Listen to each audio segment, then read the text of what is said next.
Right. Good morning, everybody. Welcome to the Transport Decision Session on Tuesday, 28th of May. My name's Councillor Kate Revilius and I'm the Executive Member for Transport, just taken over from Councillor Pete Kilbane, who, along with the officers, has briefed me on all the decisions we're making today. I have no declarations of interest to declare, and I will sign the minutes from the last meeting. It's just here.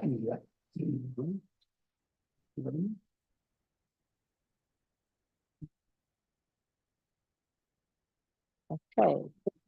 Right, let's move on to agenda item 3, public participation. We've got a fair number of speakers. Sorry, where's my list? Here we are. So, Councillor Waller, would you like to come up first?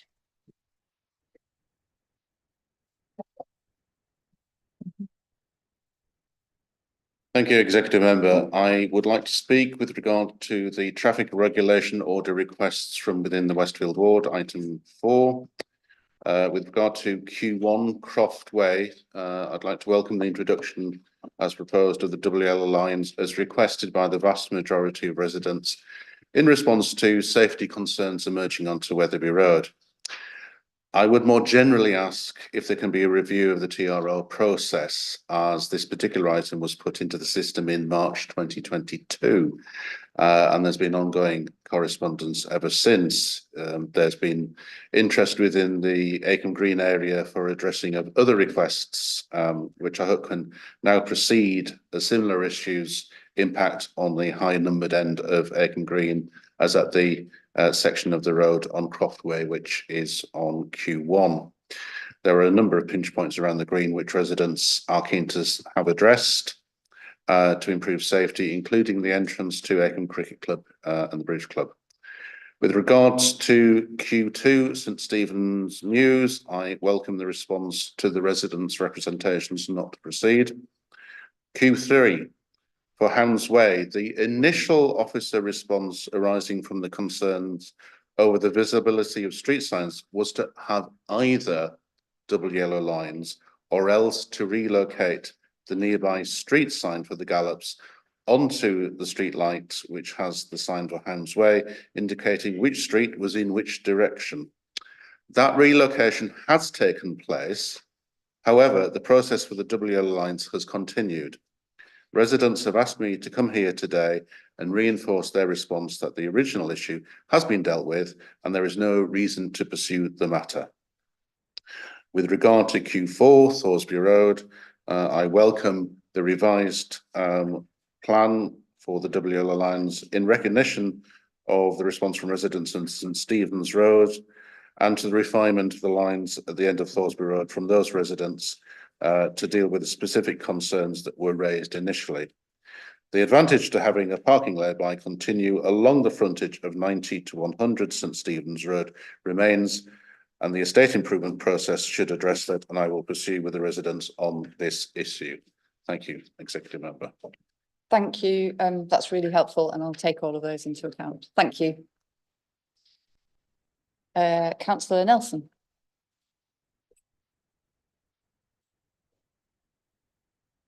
Thank you, Councillor Revilius. I would also like to speak in relation to the double yellow line TRO proposal for Hounds Way and that corner. The issue here is that, or at least my understanding of this issue is that when it was originally raised by Councillor Waller, it was raised around street signs and it has ended up accidentally on the double yellow line pile, so to say. That street sign issue, I have worked with Highways to make sure that that got dealt with, which it did a couple of months ago. So I'd like to reiterate Councillor Waller's point. I also would like to kind of appreciate that part of the issue here that we've had back and forth with Highways, and I've been working with Highways on for a little while, is around a particular car parking on the pavement. The residents in this area are a really close-knit group. They all know each other, they all talk to each other. And I actually just spoke to one of them this morning on my way here, and that issue has been dealt with as well. So, you know, I appreciate that we don't want to condone pavement parking anywhere in the city, but I think that this is an overly heavy-handed way of dealing with it. And if these double yellow lines go ahead, they will cause significant problems in a number of other areas where the actual problem has been dealt with, both in terms of the signage and in terms of the parking. And I'm really happy to continue to work with the residents to make sure that that stays the case. But, you know, so much of these small issues can be dealt with just by working with people. They don't need the council's resources spending on them when we have so many, like, such limited resources. So I would really urge you to go against the officer's recommendation on this particular TRO for all of those reasons stated. Thank you. So just to check, you're happy to work with fellow ward councillors with residents on this issue in continuation? Absolutely, and that work's been ongoing, and as I say, I think it's actually been dealt with by this point anyway, probably also due to the length of the TRO process. So I don't think any further action is needed. Okay, thanks very much. Thank you. Right, I'll do the statements that I read later, so I'm going to defer that one and do them at the end. Christopher Tregellis. Hello, I'm just going to talk about the. Could you just put your microphone in? It's on? Is it on? Sorry. Yeah. So. My one is the Shipton Road eastern side yellow line, which we put up for and was supported by everyone. There were a couple of sort of technical objections that I've spoken to the neighbours. No one objects to this going forward. Their point was just that they wanted a little bit more further down the road and round Galtrees Close, but they understand that they'll pursue that separately at a later date, having seen the impact of the single line and whether or not that does in fact actually impact them. It might not, in which case they won't do anything. So yeah, we're all very keen, everyone's very keen for this to go ahead, and there's, in my mind, no sort of concrete objection. It's just technical objections that they wanted slightly more. Okay, that's lovely. Thank you. I will take that into account and we'll look at how we can resolve those wider issues. I've got a question about timing. Is there, because we have waited a long time and it is quite a blight for us. I mean, is there, what sort of timing do you think, if this goes ahead, when will it actually be done? I can't answer for definite, but I will ask officers when we come to the decision making. So you'll be able to watch the meeting afterwards and or stay and listen, and hopefully we'll get some sort of answer on timing. But normally, is it just a few months or? I don't know. I'll ask officers and find out. All right. Thank you.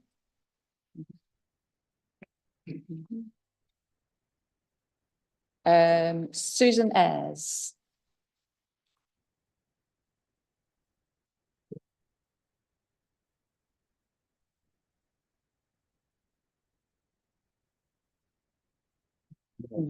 Either is fine.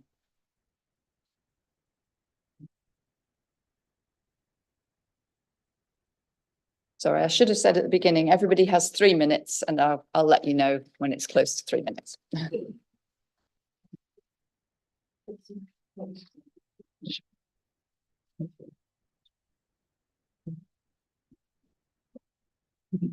Okay, go when you're ready. Good morning. Thank you for allowing me to speak. I'm here to plead against double yellow lines outside 6 Stockton Lane, which is my home. As you can see from these photographs, it's not true that we all have parking for a minimum of 2 cars. For most houses like mine, it's a maximum of 2, and for some only 1. There are no roads nearby to park down. One direction from our house, which is in the photographs, is the roundabout at the end of Stockton Lane. The other road that you could potentially try and park down if there was space is 0.28 kilometres away, which takes me 4 minutes to walk. So it would have a huge impact. Personally, this would be a disaster for my husband and I. At 67, he has something called leukodystrophy. His brain is atrophying. It's like having both Parkinson's and Alzheimer's. And each day he's a little worse physically and mentally. He's very weak, slow, falls, has significant short-term memory loss and sleeps a lot. I can't really leave. We are both heavily reliant on our daughter calling in as often as she's able, but she has to park, as do friends who support us both. Currently, we need some home help, the gardener, the chiropodist, people like that. Soon it will be more. Everyone is aware how stretched carers' time is. By the time they have parked, they will have used up all the allocated time. He can still manage our little camper, which you can see in the photographs, but there's nowhere to park. You may force me to sell this, genuinely, and that will be the end of our bit of freedom, or we'll be looking at early residential care. This is made far worse because there's absolutely no need for double yellow lines. There is genuinely no problem and has not been for the 40 years I've lived there.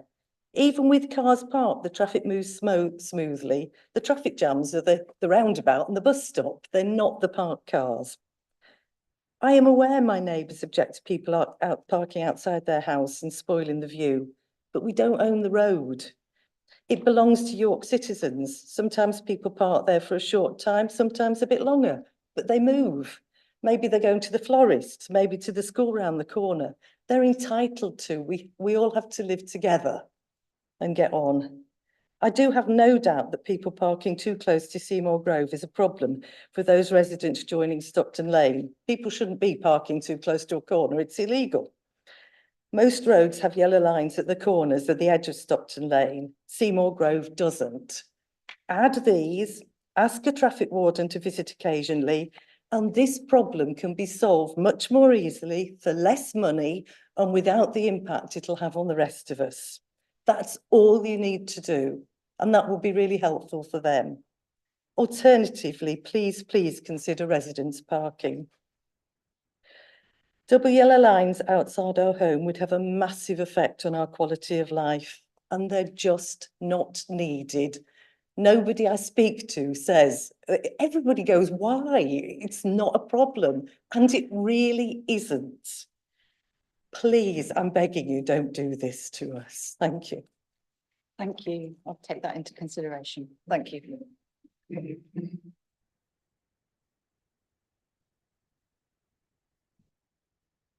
Judith Pinder.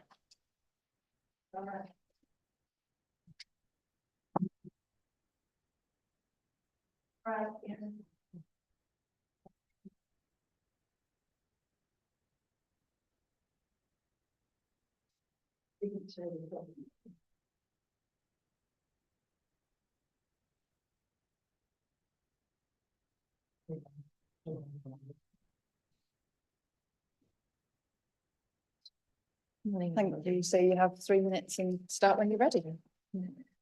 As stated in my objection, the introduction of double yellow lines will cause a detrimental effect on me and that of others in the 4 houses which are affected in Parkside Close. To explain my situation, I have cancer and severe mobility problems affecting my legs and back, which prevent me from walking far. And this can cause me to fall quite regularly. I am unable to get up without assistance. As a result, I need my home support team to be able to park outside the house unhindered.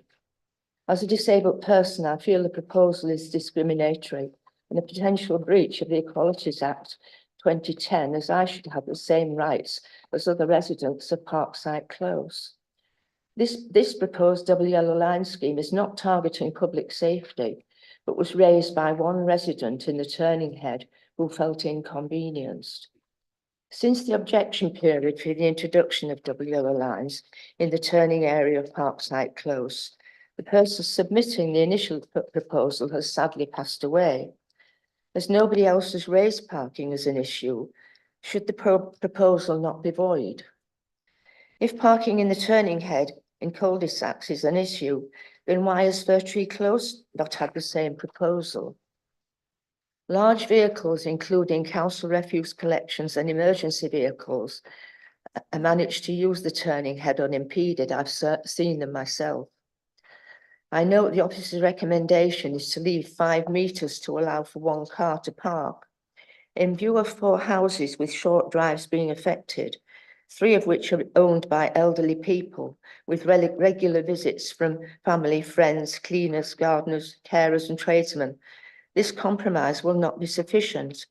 My 90-year-old neighbour has family visit her every day.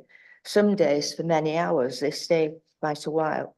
Also, in the street, a lot of houses have 2 cars and short drives, so they're not able to park. Our cars wouldn't be able to park down there. In conclusion, I request the proposal for double yellow lines in Parkside Close to be dropped and the status quo reparking be maintained. Thank you for giving me opportunity to speak. Thank you. Thanks for you. coming.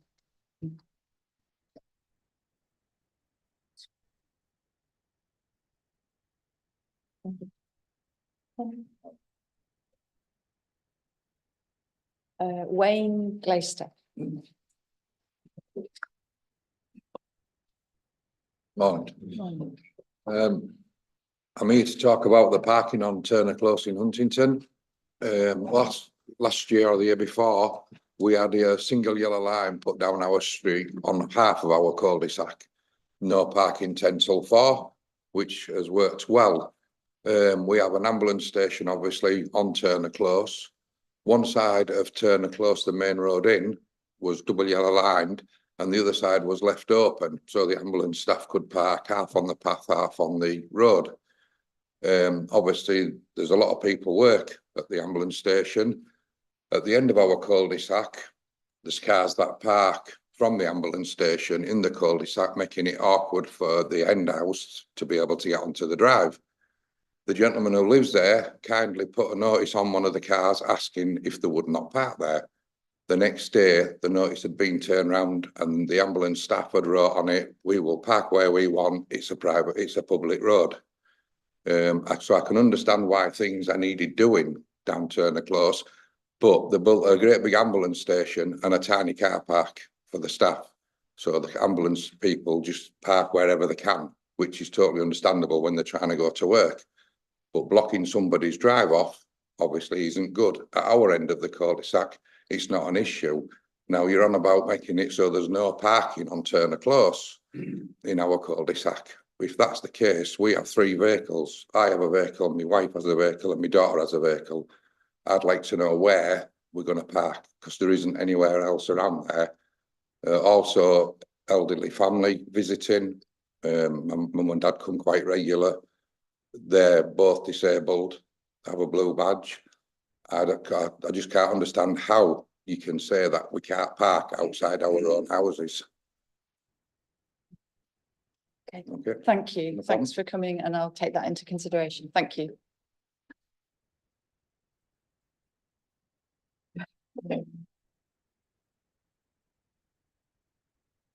Christina Chellam.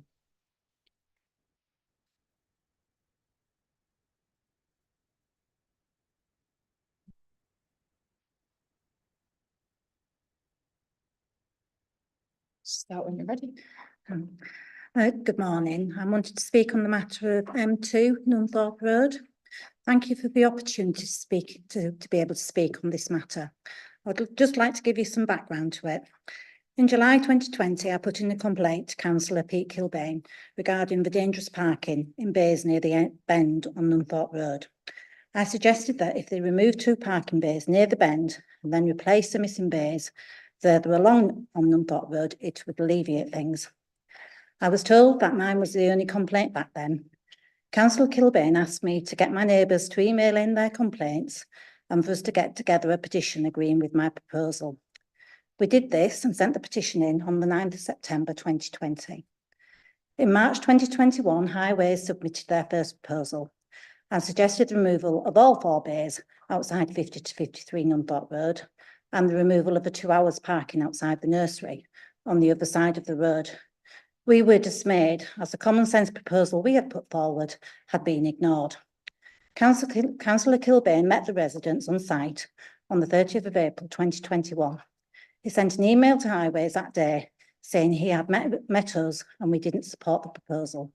He asked if a simple solution we had put forward could be looked at. We never received an answer to that by Highways. The proposal went to exec in March 22 with the letter recommendation of reducing just 2 spaces, but with no mention of any extra spaces to compensate the removal of the 2 they were proposing. Councillor Kilbane asked at the meeting that this proposal not be implemented due to the impact on blue badge holders. The recommendation therefore was not implemented.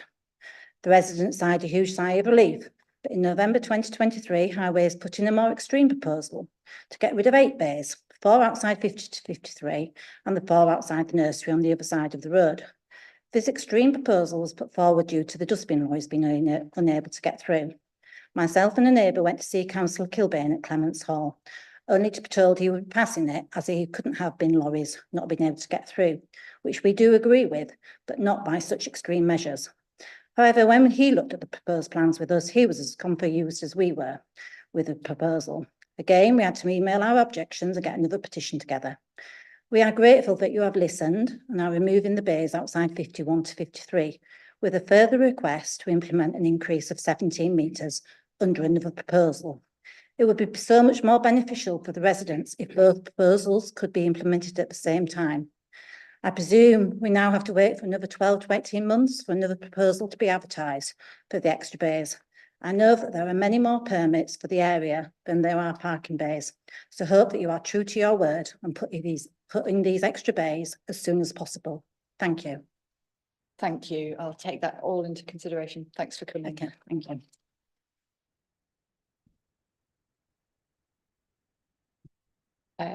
Rachel Gilbert Cornish.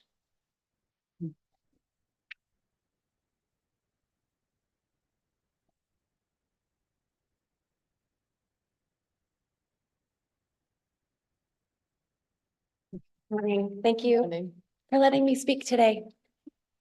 I'd like to address a few issues in the report supporting the TRO on Water End Slipway extending to Government House Road.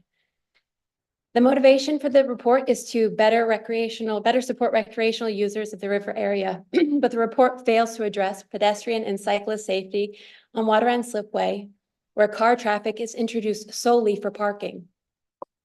The absence of a turning head forces vehicles to reverse up the slipway, which is dangerous and contrary to the goal for this report.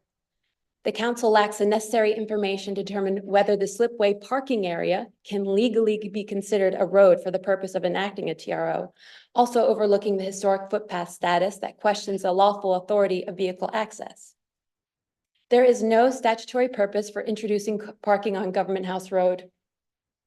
The council's investigation identified no existing issues, only potential problems if parking restrictions led to more cars parking there. Unlike Water End Slip Road, the number of parking spaces on Government House Road hasn't been determined, making it impossible to scrutinize potential parking problems against the parking data provided, nullifying the entire point of the investigation. The correlating maps reflect areas that aren't even roads, and therefore means the TRO wouldn't be lawful. In paragraph 17 of the report, it says that Government House Road is currently largely unrestricted without clarifying what those restrictions are. There's been no parking issues from 2003 until 2020 on Government House Road. The council admitted to removing the private road no trespasser sign in 2020, which instigated this TRO petition weeks later. In 2021, 8 of 9 residents of Government House Road petitioned for the road's adoption, contributing nothing financially towards the process. Now, the same residents want to restrict users with a 24-hour parking ban, essentially reverting the cul-de-sac back into a private road. Something feels wrong about this, and I'm speaking as a resident.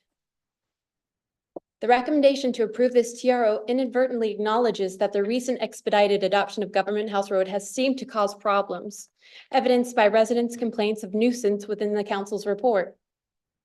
The 2020 petition comments that triggered this investigation have been withheld, making this report incomplete. The information suggests that the road adoption failed to meet the council's own standards set out in the Highway Design Guide and Narrow Streets Policy. Thank you. Thanks very much, and I'll take that into consideration. Thank you.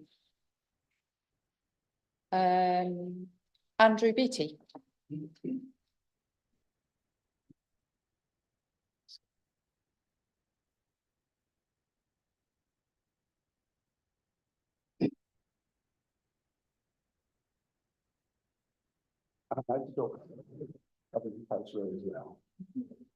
My name is Andrew Beattie and I live on Government House Road. Sorry, I'll start again. My name is Andrew Beattie and I live on Government House Road And I'm here on behalf of those residents of Government House Road who applied for this residence parking scheme in September 2020. We've all read the Council's decision report for this decision session, and we endorse and support the recommendation in it. To us, it very sensibly recommends extending the existing R23 zone to include Government House Road and to introducing certain weighting restrictions on the water end slip road down to the river. We think the Council's analysis of the problem and how it can be resolved is entirely appropriate. That analysis links and highlights the existing difficulties created by commuter and other unlimited parking on both the slip road and Government House Road. Quite apart from the data collected by the Council confirming the long-term parking and its consequences on both the slip road and Government House Road in paras 27 and 28 of the report, there are further and rather particular difficulties as well. Large trucks quite often find it very difficult to get down past the cars and vans in Government House Road, the road being not very wide in places, particularly at the top end. And just recently, a car was parked on the road without moving for a week. A car transporter couldn't get down a few weeks ago, and a car was scraped by a lorry maneuvering in the road only several days ago. So we would like to confirm our support for the proposals contained in option 1 of the report, the recommended option in para 30. To us, the decision is comprehensive, very clear, and I think factually and legally correct. Thank you. Thank you. Thanks very much. Okay, and I have a few statements to read out from members of the public who couldn't be here today. So I will just find those. So from Councillor Fenton, he said he was not able to attend the decision session, but would like to put in writing his support for the officer recommendations in relation to the proposals relating to Dring houses and Woodthorpe ward. So I've got that noted. And from Councillor Waters, with reference to the proposals in agenda item 4, annex N1 in Oswald Wick. The officer proposals to introduce double yellow line parking restrictions as detailed are a direct response to parking problems expressly created by previous failures of highway development control to listen to local representations and apply common sense when commenting on recent planning applications in the area. This failure to listen and apply common sense will, if these restrictions are passed, simply be repeated again, resulting in a parking problem created by the activities of one business being moved further along Merton Way to the detriment of residents and just moving the unnecessary road hazards further along for motorists to contend with. Highways officers have been offered a solution to all the parking issues in the immediate area, which was double yellow line parking restrictions on Outgang Lane and urban clearway restrictions extending both ways on Merton Way and along Oswald Wick Link Road. Restrictions that would deal with the problems CYC Highways and Planning have created in the area, which had the support of residents living on Merton Way and could be carried out in a more aesthetically appropriate manner. So why have highways officers pressed ahead with their proposals and ignored local representations? I can only conclude, coupled with the complete absence in this agenda of any fast-tracked proposals to deal with the other CYC-created parking fiasco on Tranby Avenue, that CYC are working with the aim of creating as much parking chaos as possible in Oswald Wick and Merton for furtherance of the imposition of revenue-raising res park schemes. I would, of course, be pleased to be proved wrong if the executive member was to instruct highways officers to pursue the local solutions to the issues in N1. So that's from Councillor Waters. And I have one that was given to me in an email, which I'm just looking up.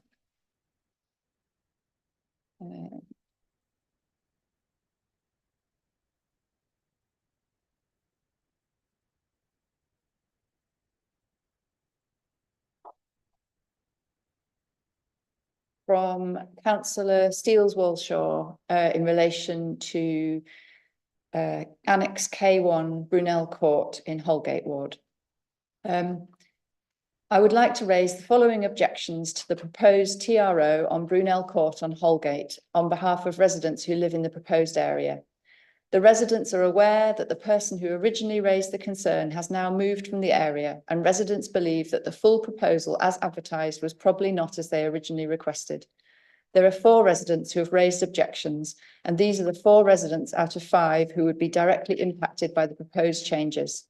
Residents have cited reasons for the TRO not to go ahead, including restricting their ability to have guests visit, deliveries being unable to attend the address, tradespeople not being able to attend in order to carry out maintenance, and probably mainly their objection is that there have not been any previous issues with parking in the small cul-de-sac that they are aware of. The residents have advised that if there has ever been any discussion about parking disagreements, which have been extremely rare, then this has been amicably sorted out amongst residents. And indeed, if there were any new issues to arise, I would work with the community of this street to resolve this at a local level. I've discussed the lesser restriction as shown in the documents that are recommended and supported by some of the residents, but the question still remains whether these are necessary for a street of residents, none of whom supported the initial application and have previously not reported any issues. And that's from Councillor Lucy Steeles-Walshaw. So that is all of our public representations. Just return to the agenda and we'll move to item 4, which is consideration of the representation of received for annual review of traffic regulation order requests. So James and Helen, I'll let you introduce yourselves and lead the way. I think just in terms of process, these are ones that have now been advertised. These are ones that have now been advertised. So we're at the decision point of not whether to advertise them, but what to do in response to those adverts. So I suggest what we do is we work our way through them slightly laboriously, but we go through them in turn, and Helen will take us through from the officer perspective, and then I can recap what members of the public have said, just so that if that's this. Yeah. Okay. My name is Helen Treasurer. I'm head of highway access and development for City of York Council. Acomb Ward, let's start with A1. So we'd received objections to the proposal. We however recommend to go ahead as advertised, because although we recognize that there will be some displacement, the officer view is that it would be better to not have the parking in the bend. So that would increase the visibility for vehicles traveling on the road, but also for pedestrians using the crossing point. There's also access to a playground in that area, so for visibility for children potentially crossing the road there. So the recommendation is to go ahead. Thank you. I am happy to accept that recommendation. I recognise that we need to create safe passage along that piece of road, and in particular we need to ensure that it's safe for pedestrians to cross the road. The double yellows won't prevent deliveries parking for a short while, I understand, or for a taxi picking up somebody to go to Applefields School. So one of the people objecting was concerned about that, but my understanding is that would be covered. They can do short. Yes, they can, yes. And I will see anybody with a blue badge can park for up to 3 hours unless they're causing an obstruction, but hopefully that wouldn't be the case here. Okay, thank you. I'm happy to accept that recommendation. Yep. So B1, Acaster Lane. So this is around access around the bend for vehicles and also for bus stops. So we're proposing, obviously the bus stop clearway doesn't need a TRO, but we're proposing to increase the length of double yellows, and at the same time we would probably install clearways to enable the buses to serve that area. Mm-hmm.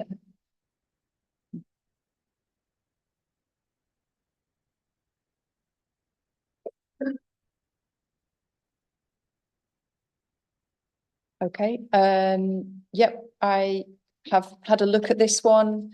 I'm content that this prioritises bus travel, which we need to do, and it ensures the safety of pedestrians and cyclists. So I'm happy to take the officer recommendation on this one. Thank you. Just sorry, I forgot to say that some of the representations asked for a further extension, but we've recommended to look at that afterwards. So if we implement this first and then. Yep, happy for that to be reviewed once this has been implemented. Thank you.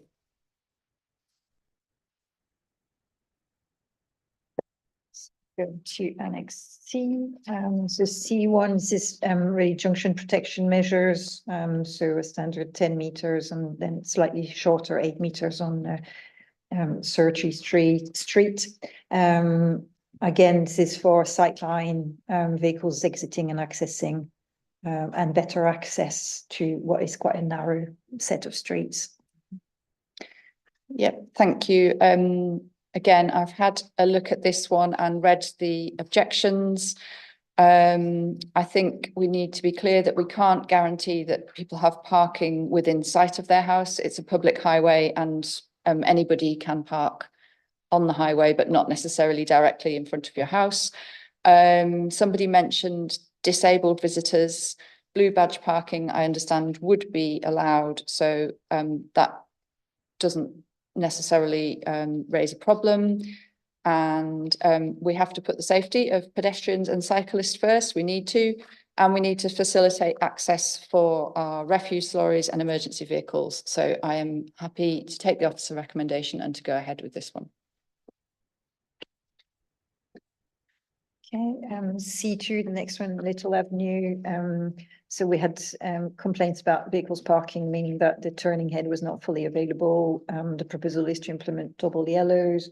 The objection was around access for window cleaners, and we've explained that if a mobile window cleaner parks on double yellow lines, they can do that. That's part of what's allowed. It's not loading, but it's an activity that requires the vehicle. And obviously, it's only short term.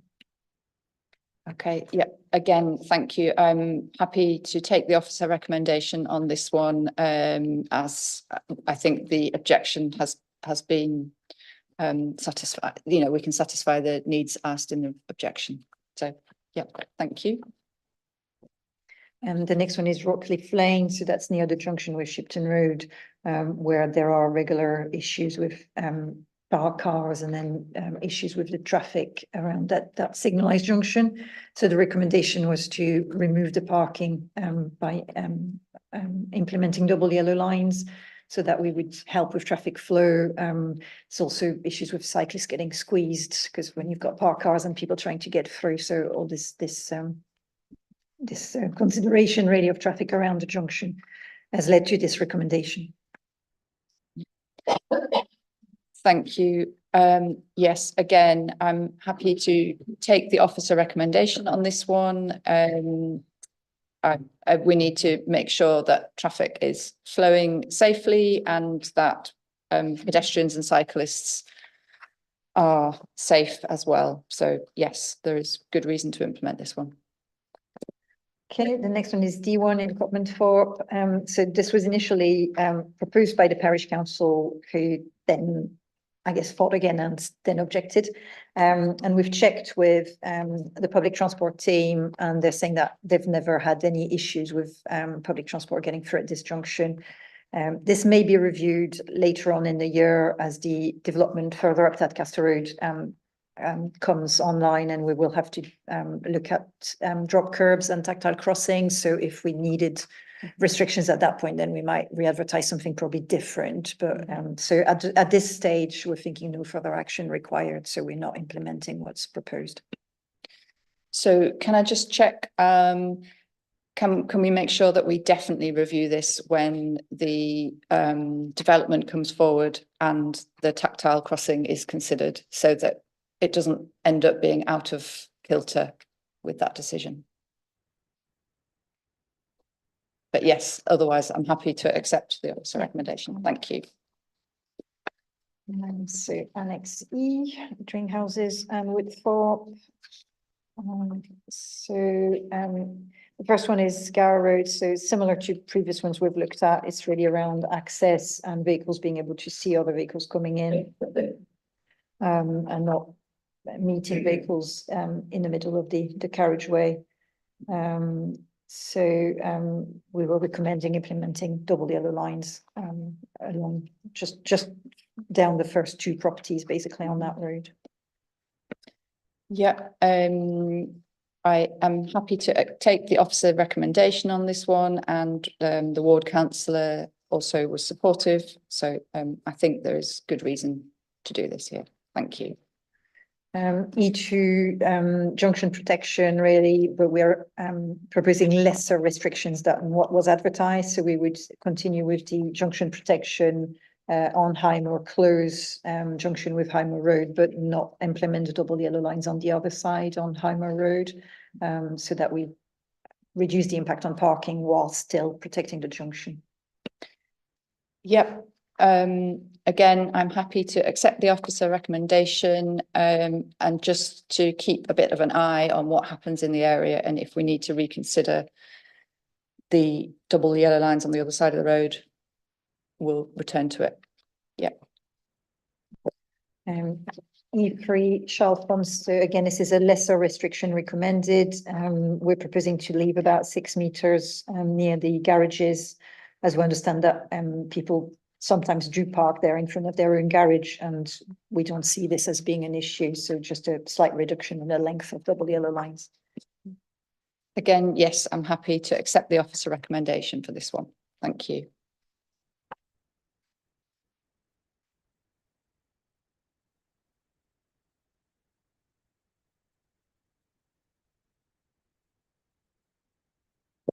So Annex F, this is Farndale Street. We initially proposed additional double yellow lines. We're now proposing not to implement the double yellow lines, but to retain the other restrictions. This is because we consider the waste vehicle access and the objections received. And we even did some tracking on the waste vehicle to check exactly how it could gain access. And so we think that the double yellow lines are probably not required at this stage. However, the rest of the restrictions will help with waste vehicle access. Okay. Yes, I am happy to implement this one. We do need to make sure that our refuse team and emergency vehicles can access the street. So if problems increase over time, we will return to it and consider those double yellow lines. But for now, let's see how we go with the restrictions. So yes, happy with that.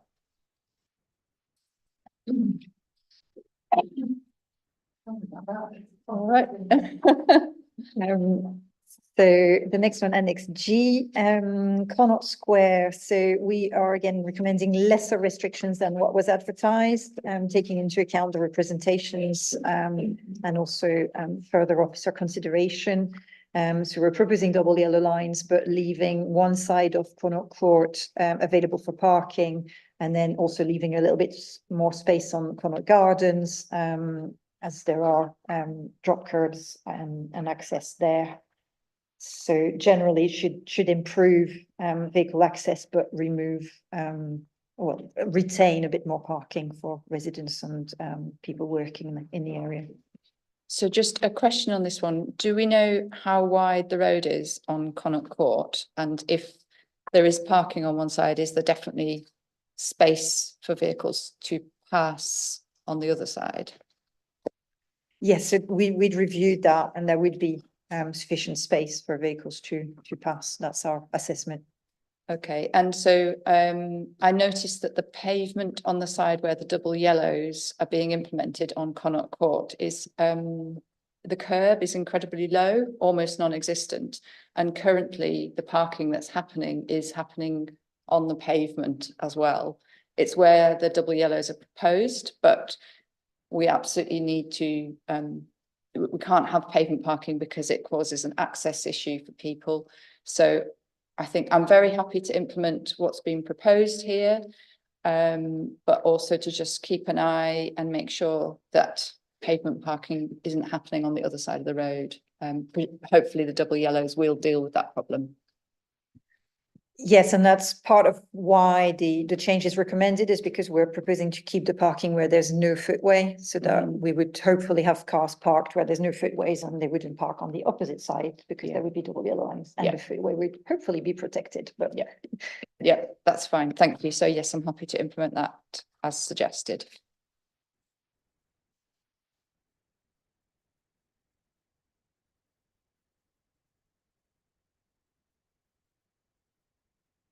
So the next one is Mary Gate. So this is come through as a recommendation from our parking team, observing parking patterns in the area. So they were recommending that we change some of the shared use, pay and display and household bays to community bays, which means that anybody with a permit can use those bays. So you have to have a permit. It can't be pay and display anymore. Apart of, let's say, if you're a blue badge holder, then you're allowed to park in any of these bays. So there were a few objections, but based on the advice from the parking team and their observations, we recommend to go ahead with that change. Yeah, I am happy to go ahead with this recommendation and recognise that we need to put sustainable travel options first, and that we have the pay and display car park Marygate nearby as an alternative for people who are driving to the area. So yes, happy with that. And the next one is St. John Street. So this is an access issue to Monkbar car park, again raised by the parking team, as well as a councillor. And so we're proposing to increase the restrictions on St. John Street to enable better access to the car park, but also to try and reduce the risk of collisions between cyclists and vehicles travelling on St. John Street, as the streets become more popular with cyclists since the closures. Yep. Again, we need to put pedestrian and cycle safety first, and make sure that the whole area is smooth flowing. So I'm happy to implement the change recommended. So the next ones are Annex I, Hagsby and Wigginton. So the first one, Kirkcroft and Minster Close. This is mainly junction protection measures to enable vehicles to access those streets safely and improve the visibility. So we recommend to implement as advertised. Yep, I'm happy to implement that, and that will help, I understand, facilitate bus movements as well. Is that right? Is that the right one?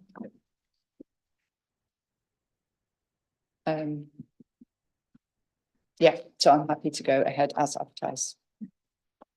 And the next one is the village in Hagsby. We initially proposed a longer area with double yellows.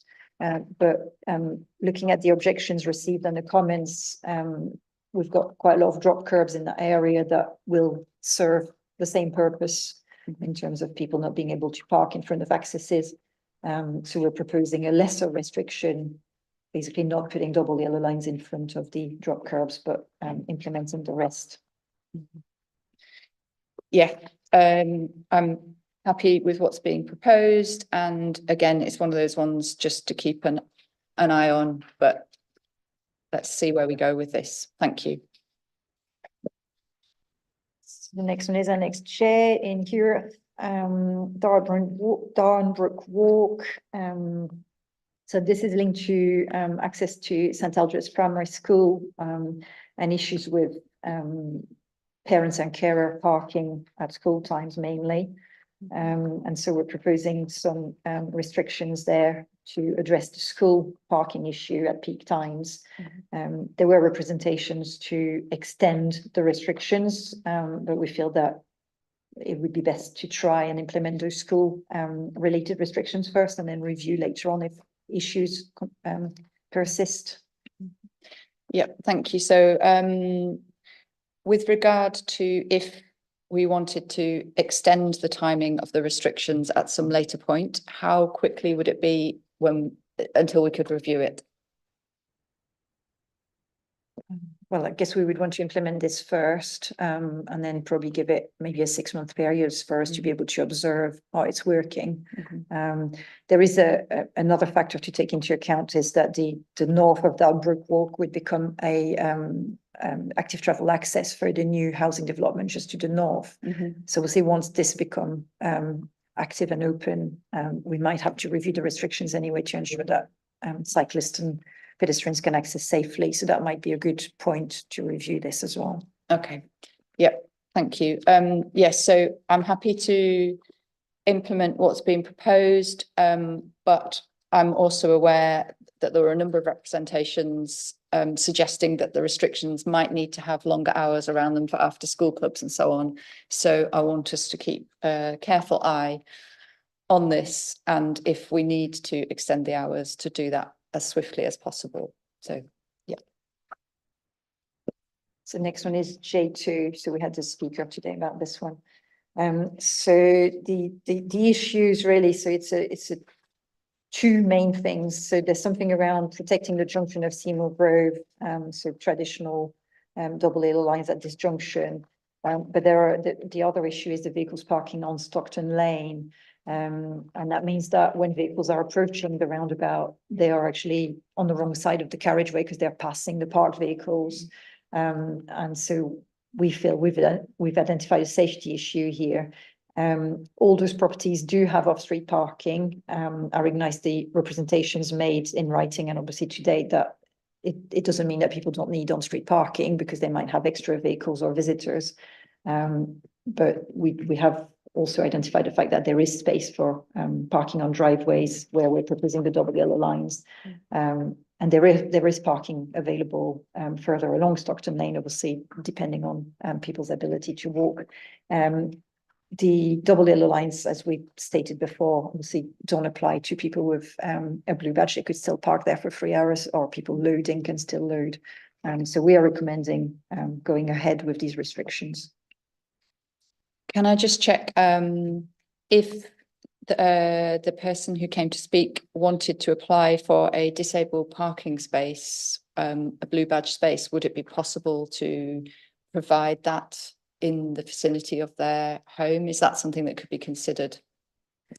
So we would need to change the restrictions. So if we were to implement the restrictions that there are now, we would need to obviously change that to install a bay instead. But yes, we could review that and install a bay. Obviously, that would mean just one bay, which would reduce the issues with, you know, the length of cars that are parked there. Okay. And in terms of if there were carers visiting, what would be the situation there with the yellow lines? Proposed yellow lines. They wouldn't really be able to park because they wouldn't have a blue badge themselves. So they would have to park further down, or they could park on the driveways, obviously assuming that these driveways were available, which the person is explained is not the case for them as they have two vehicles. Okay. So with this one, I think I would like to defer the decision and discuss with the person who's objected whether they would like to apply for a blue badge parking, a disabled parking space, and just to see if we can resolve the issues around their residents. But if not, bring this back as it is. So let's just see if we can work with them on that one. The next one is J3 Turner Close. We also had a representation today in person. So we are proposing no further action after having reviewed the issues that were raised with us and the options and objections received. So we would propose to keep the existing limited time, no waiting. So my understanding is the person who came maybe was under the impression that we were going to go ahead with double yellow lines from how he presented his objection. But obviously the recommended action is not to change anything. Yeah, I understand the same in that we'll have the restrictions from 8 till 4. So it would still be possible to use the area in the way it's being used currently. So I'm content to take the officer recommendation on this one. It sounds like we do need to review the area more widely in terms of there are obviously parking issues in the area, but we'll come to that later.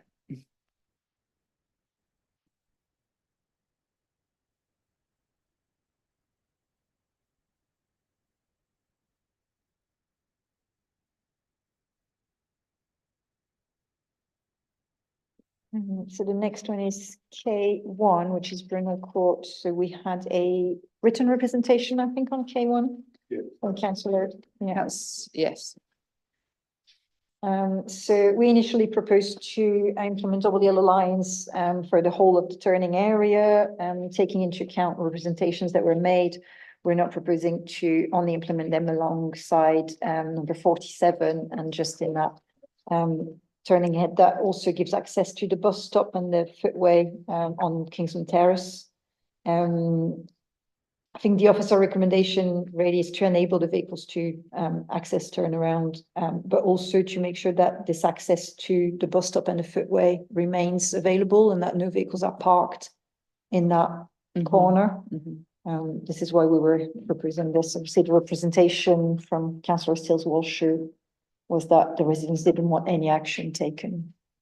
So, yeah, my understanding is that the person who originally raised the issue is no longer living there, and the other residents are not perceiving there to be a problem.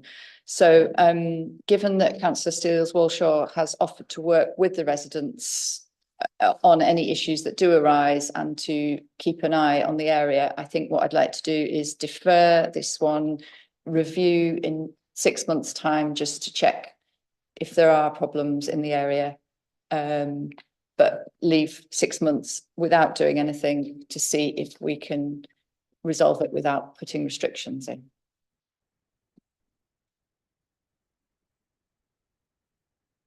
The next one is K2, which have a noting with our representation. No, not this one, sorry, got myself mixed up. So Livingstone Street, what we're proposing is a slightly lesser restriction from what was initially advertised. That would still help us with the sight lines that are required, but would reduce the impact on parking on the street. So a compromise solution. Yep. I am happy to take the officer recommendation on this one. And again, just keep an eye on the area. Yep. The next one is a dead end turning heads, Northcote Avenue. So we're proposing double yellow lines to protect that turning head, which is quite a small turning head in any case. We've had some objections, but all properties have off-street parking. And obviously if it's deliveries or blue badge, then it's possible to park as long as there's no full obstruction. Yep. Just checking my notes. This isn't one that we had a public representation on, was it? Yeah, yeah. Okay. No, I am happy with the officer recommendation on this one. Thank you. So the next one, K4 Parkside Close, is the one where we had a representation today. So initially we advertised for double yellow lines for the whole of the turning head, but taking account of the objections and comments received, we were proposing to leave a 5 meter area between number 28 and 29 so that a vehicle could park there legally. And that would also retain access to all the different driveways for all the properties and enable a vehicle to turn around so that they don't have to reverse alongside Parkside Close. Yeah, so am I right that this Parkside Close leads on to West Bank Road? West Bank, there's one of the people in support mentions that it leads onto West Bank and the access to Acombe Primary School. Yes. Yeah. So my impression here is that the wider area has got parking problems, and that this, I would like to look at the wider area and access to the school rather than looking just at this Parkside Close. So I would like to look at the wider area, see if there are parking issues on the access to the school and what solutions could be implemented to ensure that residents can park safely. And most importantly, that children can get to and from school by sustainable modes of transport safely. So I think yeah, rather than looking just, we'll leave the park side close and review at the wider area, if that's okay. So no further action for this one. But I would like to review the wider area and look at how we ensure safe, sustainable access to the school whilst enabling residents to park in the area. Yeah.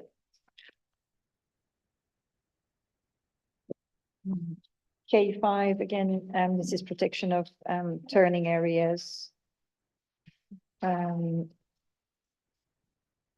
just proposing to put double yellow lines at the end of those streets to enable vehicles to turn around. Obviously, there are quite narrow streets and vehicles would have to reverse otherwise. Yeah, I am happy with the officer recommendations for those ones.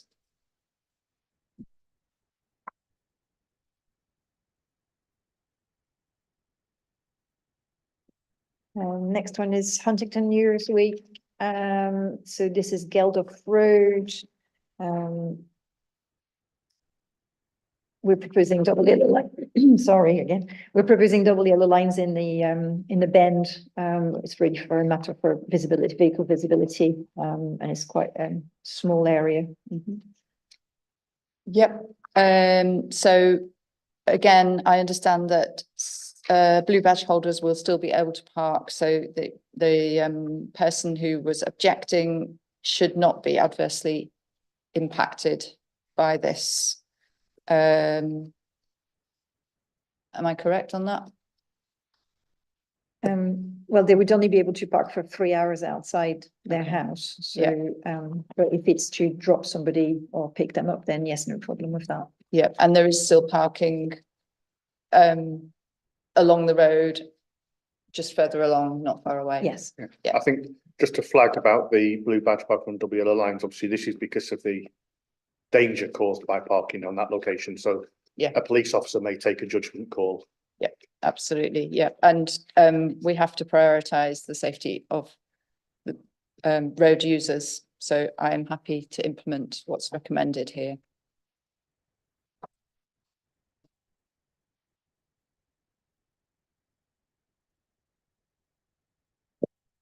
And that's so first one, M1 is junction protection measures.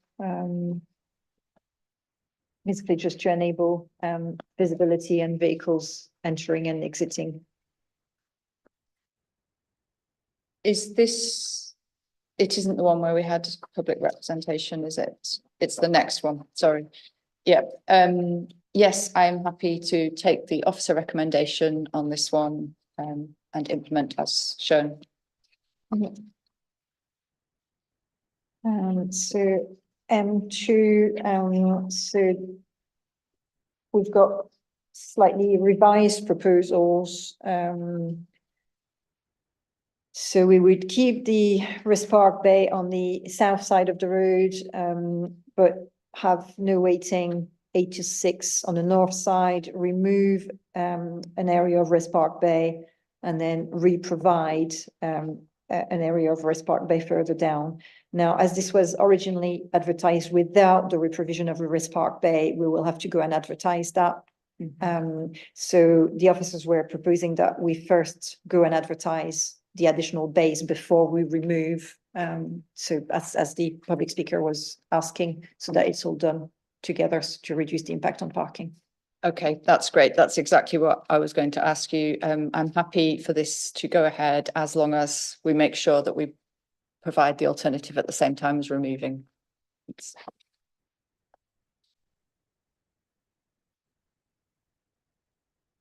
The next one is Annex N, Oswaldwick. This one we propose to implement as advertised with double yellow lines. We understand, obviously, Councillor Waters sent you a written representation, and we understand that he wanted us to implement a clear way. We discussed this with him. The view of the officers is that a clear way would not be suitable because this is an industrial estate, so loading activities actually need to be permitted. Double yellow lines will permit that whilst removing the parking. And also part of the clearways would have extended into some of the residential areas. So again, we don't think that's suitable in this location. We think that residents should still be able to load and park for 3 hours if they've got a double, if they've got a blue badge parking. So yes, our recommendation was to go ahead with double yellow lines, and obviously we can keep the area under review. I understand that there's a concern that parking may be displaced, but we would propose to address that again at the next review if that's the case. Okay, yeah, so I am concerned about the parking displacement, and I understand that we've been looking at Tranby Avenue, which is neighbouring to this one. So I feel like we do need to look at the area as a whole. However, we've got this far, so I think we need to implement what's being proposed here, but I want to make sure that we bring forward the ones that are in the surrounding area on Tranby Avenue to avoid that repercussion. So to bring that forward as soon as possible and to monitor the situation once we've implemented this. Well, so Tranby Avenue proposals have been developed. They were due to come to you in June, but see, Yeah, elections mean that will have to be delayed, I'm guessing. okay, that's fine. So yeah, let's go ahead with implementing this, but review and look at the wider area as soon as possible.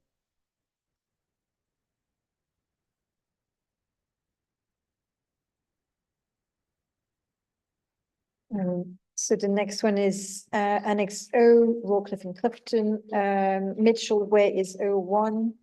So we this street shows very high level of parking on the footway with issues with access. So this is how it came to us initially, with the residents saying that they were unable to use the footways, and it was causing them issues with they have grandchildren and pushchairs. But at the same time, we've had a lot of objections, so we had to review this carefully. We're still recommending double yellow lines on the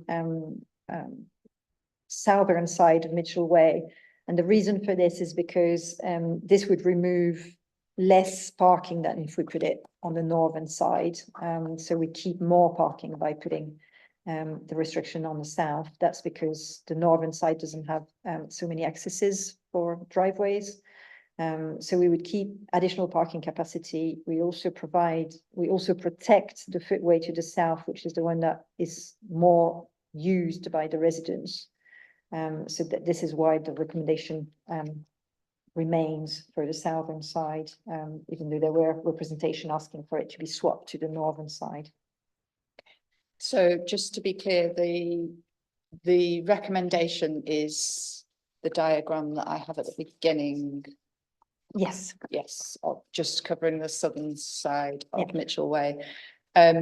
Yes, I am happy to accept the officer recommendation. It's absolutely essential that pavements are kept clear and accessible for pedestrians, and that there is an accessible route at all times along this road. So, yes.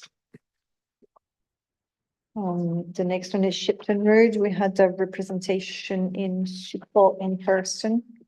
Just trying to find it again. Yes.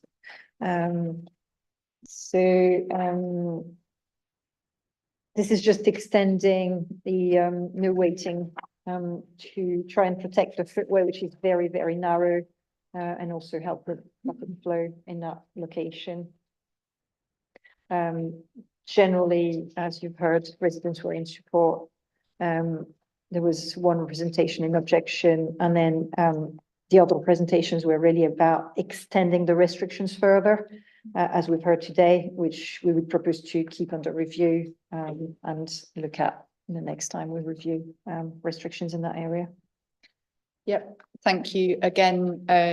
I am happy to take the officer recommendation and go ahead with the recommended proposals. Again, we need to make sure that footways are kept clear and that pedestrians can have confidence in being able to use those footways. So yes, let's do that and review as time goes on in case the problem persists. Annex P, Rural West, so Ebor Way, we are recommending now a lesser restriction than what was advertised. So we would keep a bit more areas for parking, but still protect the junction to about 35 meters into Ebor Way. This would help with visibility, vehicles being able to come in and out of Ebor Way, but retain a bit more parking along the street. Yes, I'm happy to take the officer recommendation on this one, and make sure we keep that junction safe and visible. And the last one, Bracken Hills. So this was an initial request by councillor and a resident, but once we've reviewed, the parish council was actually not really in support, and the officer completed some visits and didn't witness any parking close to the junction or anything. So we think that at this stage, it's a no further action, because it seems like it's a very rare occurrence and not really a safety issue. Yeah, so given that the ward councillor, Councillor Hook, has said has obviously been working with the residents in this area, and it seems that there's not an issue at the moment, I'm happy to take the officer recommendation of not taking any further action at the moment. But again, if it needs to be reviewed, we'll bring it back later. Thank you. Okay, Annex Q, you'll be glad to hear is the last annex.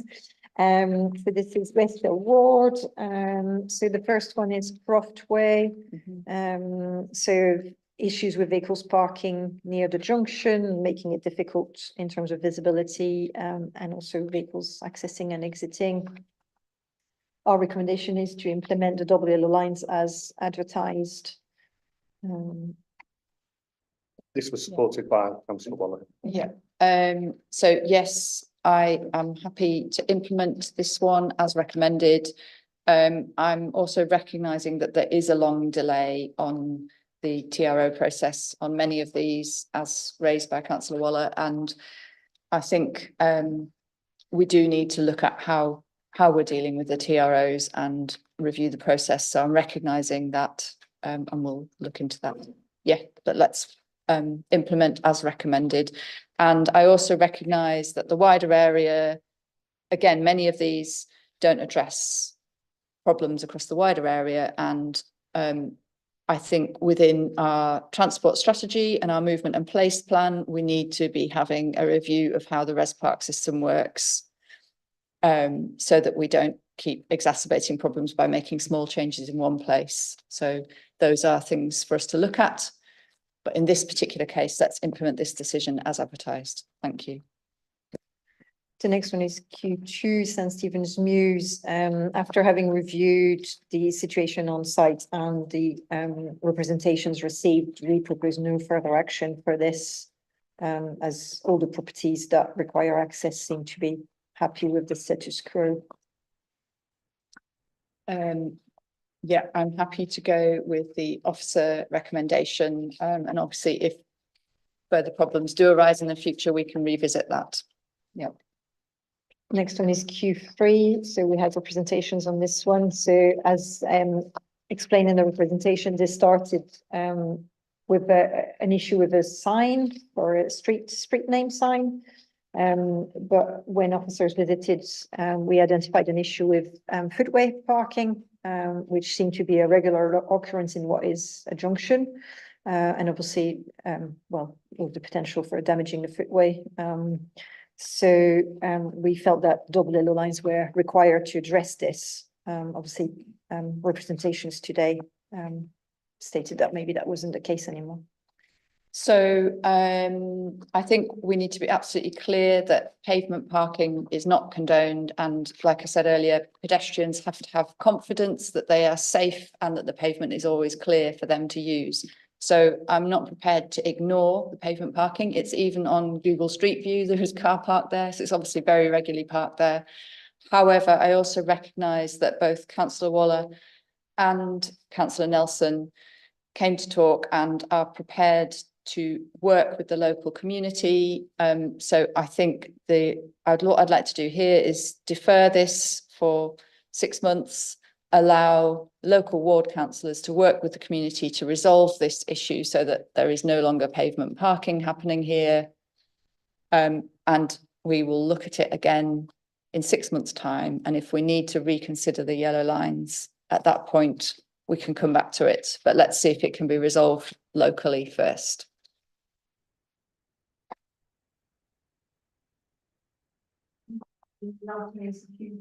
St Stephen's Road. So we are recommending lesser restrictions than what was advertised. We're proposing to continue to protect the junction with Thorsby Road, but retain parking on the other side, which I think is supported by Councillor Laura and some of the residents as well. Yep, so I'm happy to go with the officer recommendation and implement as advertised.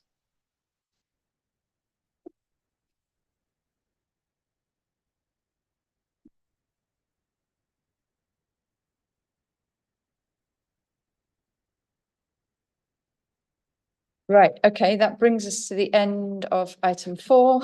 Thank you everyone for your patience, and for anybody who we said we would get in touch with, we'll be in touch later to discuss the decision. Thank you. Item number 5. So we're looking at the residents parking zone on Government House Road and restrictions on Water End Slip Road.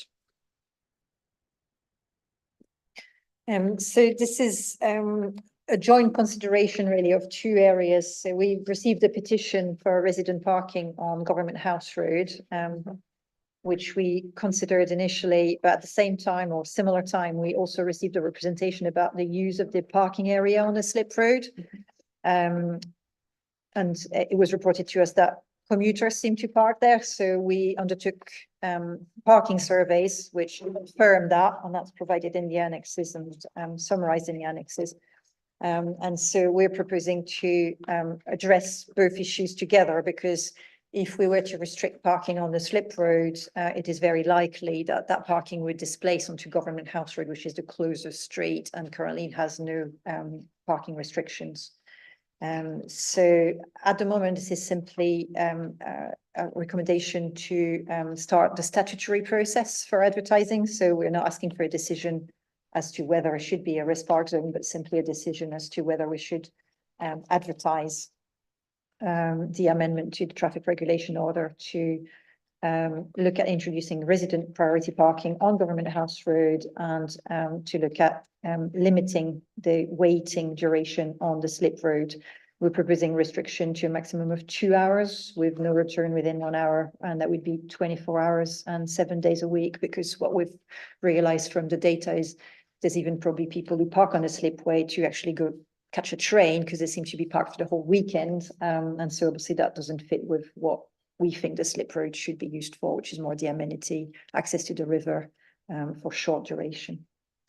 Yep. So again, I had a look on Google Earth at parking in this area. I'm concerned to see that the parking on the slip road is actually across the pavement. So there is a pavement to access from Water End Lane down to the Riverside Path. And currently the parking parks over the pavement and completely obstructs the pavement.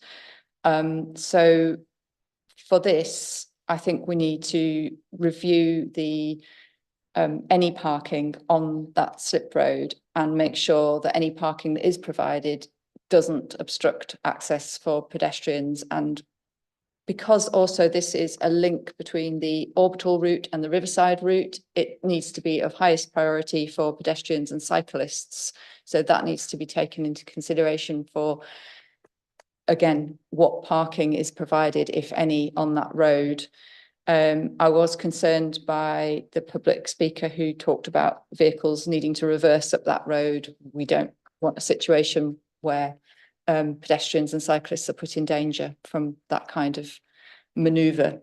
So yeah, I think we need to revisit what happens on the Water End slip road and what parking restrictions, if any, need to be implemented, but making sure that we've got that access that's safe and clear at all times for pedestrians and cyclists.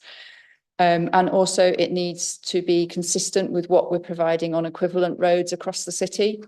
So there are other access points, and I think we need to be consistent about what kind of parking provision we provide across the city at that kind of distance from the city centre. With Government House Road, I recognise why we're bringing the two together, because obviously they're interlinked in terms of people's behaviour. And I fully sympathise with residents who want to implement the res park. So I think, but because we need to revisit what's happening on the slip road, this decision needs to be deferred in order to revisit what's happening on the slip road and then brought back as quickly as possible so that we can implement something that works for both those two roads in conjunction.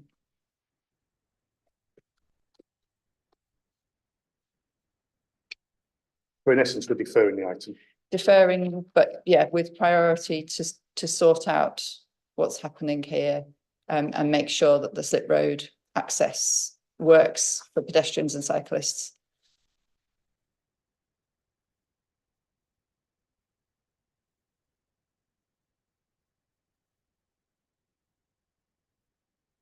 Okay, right, that brings us to the end of the agenda. I'm not aware of any urgent business, unless anyone's got anything else to raise. Bring the meeting to a close. Okay, thank you.